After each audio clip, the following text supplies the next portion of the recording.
Why is she so special?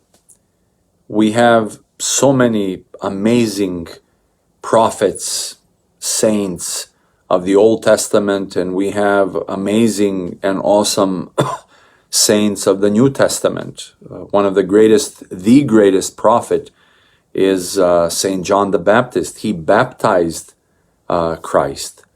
But why is Mary, the Virgin Mary, the Theotokos, why is she so special? Why is she seems above all the saints? We sing to her, more honorable than the cherubim, and more glorious beyond compare than the seraphim. Thou who without stain bears God the Word, true Theotokos, we magnify you. When we do litanies, at the end of every litany in church, we say a verse commemorating our most holy, most pure, most blessed and glorious Lady Theotokos and ever Virgin Mary with all the saints. Let us commend ourselves and our whole life unto Christ our God. She is, look at the Bible, for example. Obviously, you see her at most important points of the Bible, at the beginning of the Gospels, when she receives news that she will bear Christ, the incarnate God, when she gives birth to Christ, at his baptism, at his suffering, at the cross when he dies, at the tomb, after his death, all of that. Then you have when she was with child, when she was,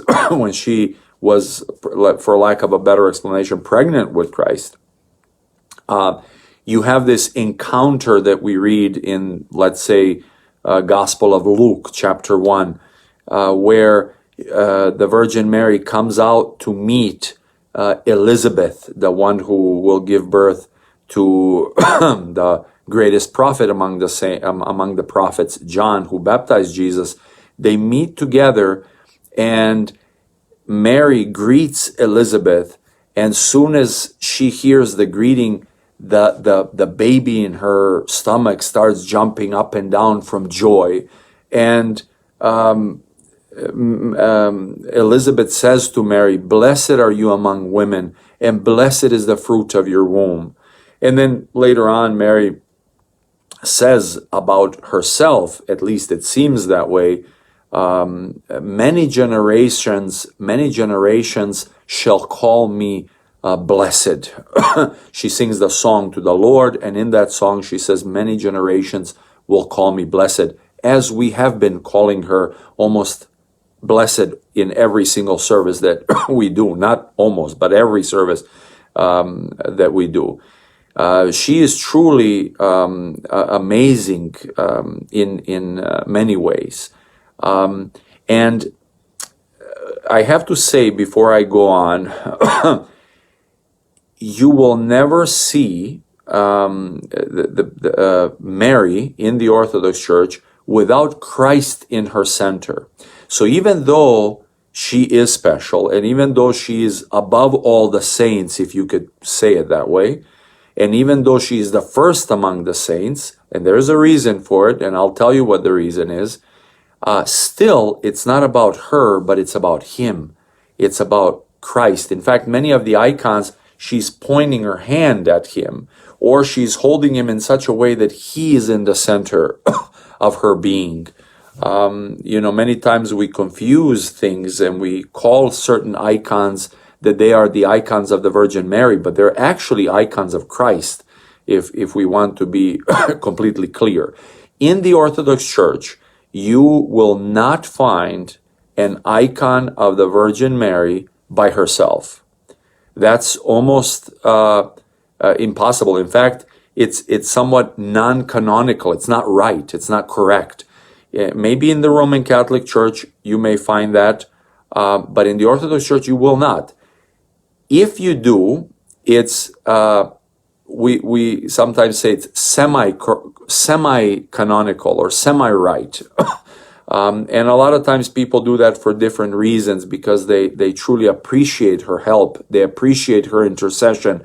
People tend to appreciate her her position in the salvation of mankind, her reality in that whole historic and even prehistoric, in a sense, event, preconceived at least in the mind of God.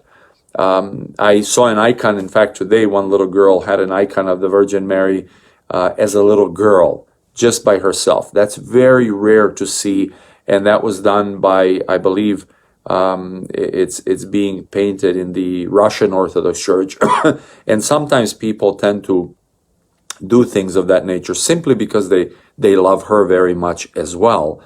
Obviously, Christ above all, but they love her and respect her as well, the same as the same reason that I mentioned about the Roman Catholics. They sometimes, and a lot of times, picture her or have her statues just by herself, simply because of their love for her. But generally speaking, everyone understands it's first of all and most of all and all about Christ. Now, why is she first among the saints? Why is she above? Why is she special? In services, it becomes very obvious that there are the saints, the angels, and then there's like a little step up, there's the Virgin Mary. It's simply because of her closest participation of all in the salvation of mankind, or in the incarnation of God. In other words, she, most of all and above all, participated in the birth of Christ. She participated in accepting, by her own will, accepting to bear Christ, bearing, having the incarnate God in her body, if you will. So she participated with her will, she participated with her body, she participated with her heart, she participated with her soul, she participated with her mind. No one participated as much as she did in the salvation of mankind. That's why she is in a different level. I hate to say it this way, I don't know if she herself would agree or want us to say that she was above all of the saints, because she was obviously very humble and very obedient. But there is no doubt that there is a ladder of participation. It's almost like, people getting to a table of food to eat when they're hungry. They all came, they all ate, there was food for everyone, but there was the first person, and then the second person, and then the third person. That's just the reality, fact of the matter. And in such a way, she is first above all and most mentioned, because she most participated closely and in the closest way, participated in the salvation of mankind by giving birth to Jesus Christ. That's why she is so special. And today's her feast day.